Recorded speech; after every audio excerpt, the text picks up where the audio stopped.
If brands keep ghosting you, you are positioning yourself wrong. I know this because I used to get ghosted constantly. I'm talking the kind of ghosting that makes you question everything. You send what you think is literally like the perfect pitch. They respond with interest, maybe even ask you for your rates, and then nothing. Complete radio silence. Or worse, they reach out to you and say that they love your content, they want to work together, and then disappear the moment you send them your pricing. I used to think that this was just part of the game, that ghosting was inevitable in UGC. Then I figured out something that changed absolutely everything. Brands do not ghost their partner. They ghost their freelancers.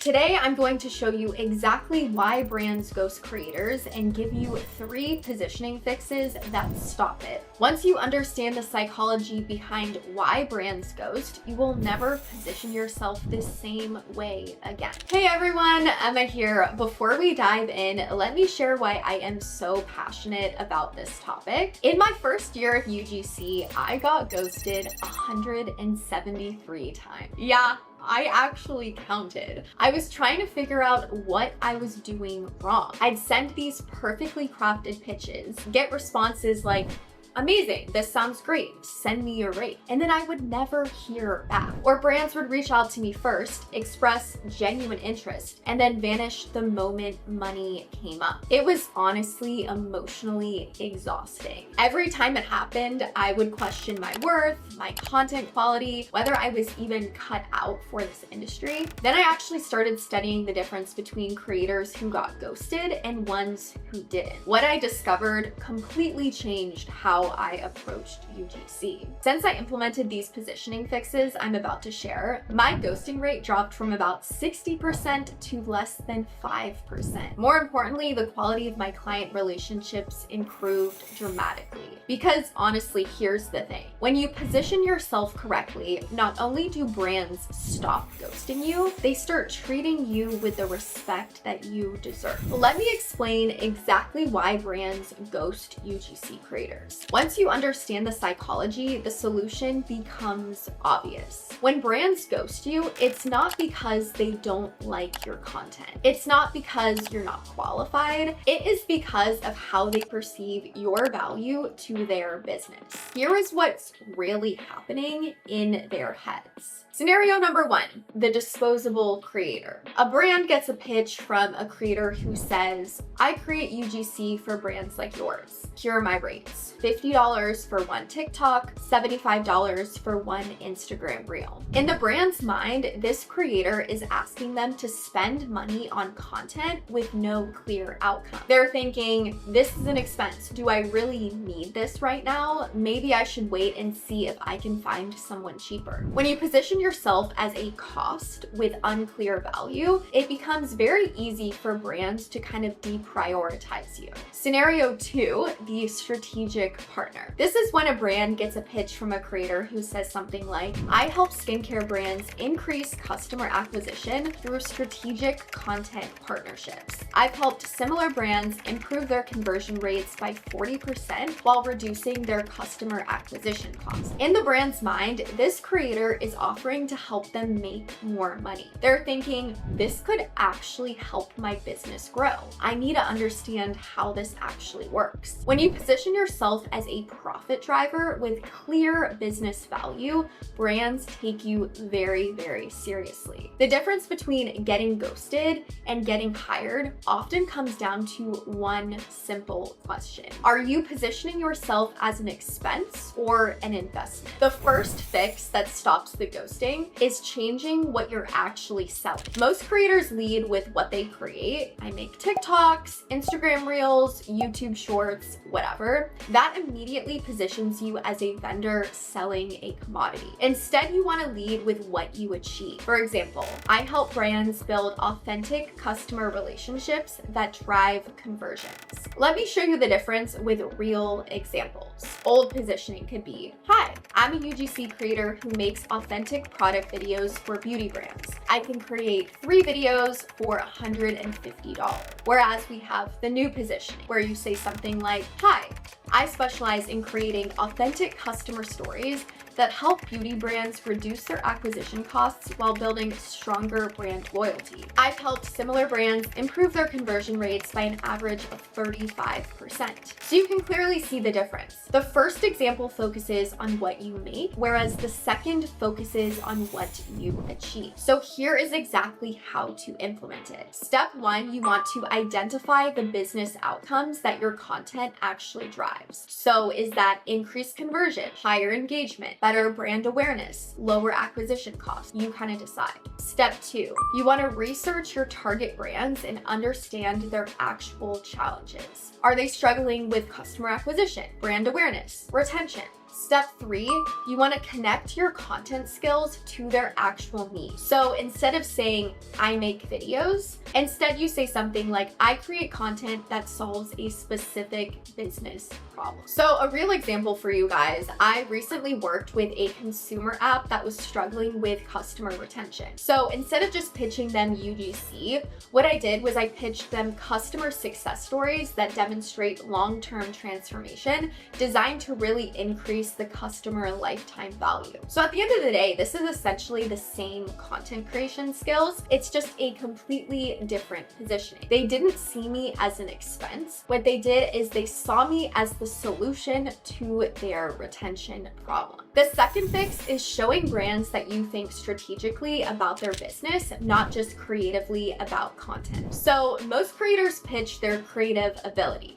I'm great at making engaging videos. I have good lighting. I know all the trending sounds, whatever. Whereas partners actually pitch their business insights. So something like, I've analyzed your current content strategy and identified 3 opportunities to improve your customer acquisition funnel. So here are some examples on how to actually demonstrate that. So strategy 1, lead with insights, not credentials. Before you pitch any brand, spend like 15 to 20 minutes researching their current content. Look at their recent posts, identify what's working and what isn't. Come up with very specific recommendations. Then lead your outreach with those insights. So for example, hi Sarah, I've been following your brand and noticed your recent product launch campaign. Your customer testimonial content is performing really well, but I see an opportunity to leverage that success for improved conversion rates. Strategy number 2, you want to ask business questions,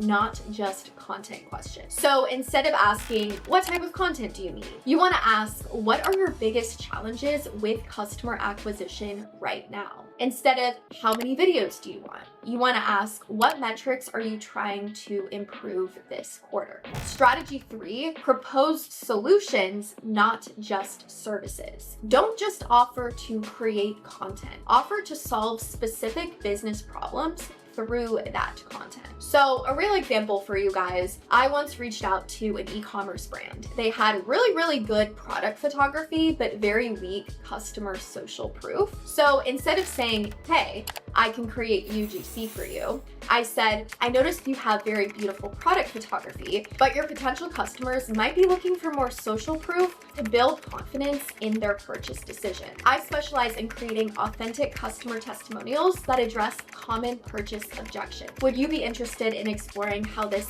could impact your conversion rates? That immediately positions me as someone who understands their business needs, not just someone who wants to create content. The third and most important fix is positioning yourself as essential to their success, not just another option in a sea of creators. When brands see you as replaceable, ghosting you is so easy. When they see you as essential, they prioritize your emails. So here's how to position yourself as essential. We have tactic number 1, develop very niche expertise. So instead of becoming a general UGC creator, become the go-to expert for specific industries or business challenges. So for me, I positioned myself as the strategic content partner for skincare brands and apps looking to improve customer acquisition. This made me the obvious choice for these brands instead of one of thousands of general UGC creators.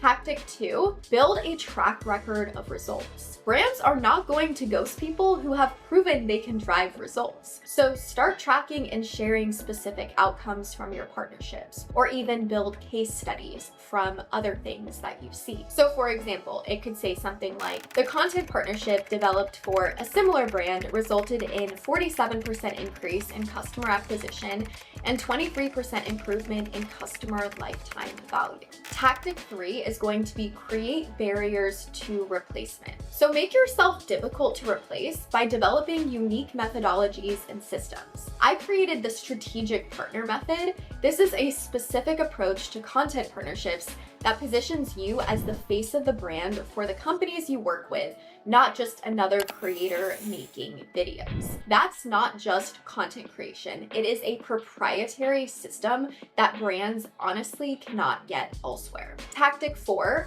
you want to focus on long-term value, not short-term content. Position your partnerships as ongoing relationships, not one-off projects. Instead of saying, I can create 5 videos for you, say something like, I can help you develop a sustainable content strategy that consistently drives customer acquisition over the next 6 to 12 months. A real example here could be, instead of pitching individual pieces of content, I now pitch partnerships. So I say something like, I'd love to explore becoming the strategic content partner for your brand, helping you build authentic customer connections that drive measurable business growth over the long term. That personally positioned me as someone they need to partner with, not just hire for a one-off project. So now let me show you how these 3 fixes work together with a real outreach example. So the old approach, where I would get ghosted, is when I would say something like, hi, I'm Emma. I'm a UGC creator and I love your brand and would love to collaborate. I can create authentic product videos for $100 each. Let me know if you're interested. You're never gonna get a response with that. Whereas we have this new approach where I actually get responses. It can be something like, hey Sarah, I've been following your brand and I'm impressed by your focus on sustainable beauty. I noticed your recent launch has great product education content, but there might be an opportunity to leverage customer transformation stories to improve conversion rates. I specialize in helping skincare brands like yours build authentic customer relationships that drive measurable business results. I recently helped a similar brand increase their customer acquisition efficiency by 40% through content partnerships. I'd love to share some specific insights about how this approach could support your Q4 growth goals. Would you be open to a brief conversation this week? The difference is so clear. The first is positioning me as a vendor asking and begging for work. The second positions me as a partner offering valuable insight. So if you implement these 3 positioning fixes, you will notice brands stop ghosting you and start actually engaging with you as a partner. But positioning is honestly just the first step. To build a sustainable UGC business that generates consistent $3,000 to $5,000 monthly retainers, you need a complete system for client acquisition, service delivery, and relationship management. Every Tuesday at 8 p.m. EST, I run a free live masterclass where I walk through exactly how all of these things fit together. The full strategic partner method, how we help creators position themselves as the face of the brand for the companies they work with instead of replaceable vendors. How to land your first retainer within your first 90 days. The link to register is in the description, or head to ugccreatorcollective.com/live masterclass and grab your spot for the next one. Either way, guys, start implementing these 3 positioning fixes today. I promise you, your future self will thank you for making the shift from replaceable creator to essential partner. Thank you so much for watching. If you found value in this video, hit like and subscribe, and I will see you in the next one. Bye!